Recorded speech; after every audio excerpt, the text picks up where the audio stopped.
there is no recognized sequence for the examination, and it should be modified according to the motor development. I usually follow this sequence. When a patient enters to you, I always look at his posture, what is happening.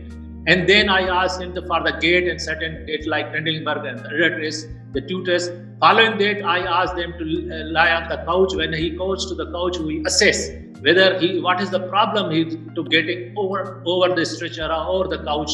And then following that is the spine examination and upper limb examination in the lastly we usually see. So I follow this pattern in the examinations. There are two types of posture. One is sitting and then standing. What type of sitting is whether it is supportive or unsupportive.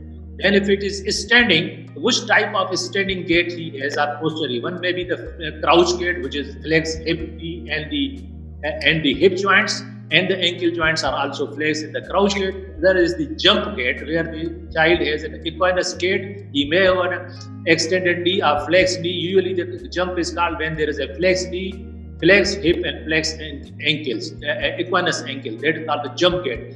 And when you find a jump gait, you must examine for the scissor. If he has a scissor, there is the involvement of the gracilis muscle, and that has to be taken care of when you are planning the treatment. In some treatments, particularly, I have seen this stiff knee gait. Here, the lumbar spine is extended, and knee extended, ankle extended. Only is the spine is flexed. That is called the stiff knee gait, which is usually because of the quadriceps contraction.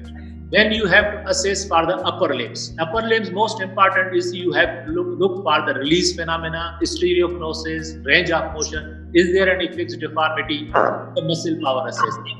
And you must also examine the grasp phenomena, whether he is able to grasp and then the fine movement of the thumb and fingers. You have to check for that all as well.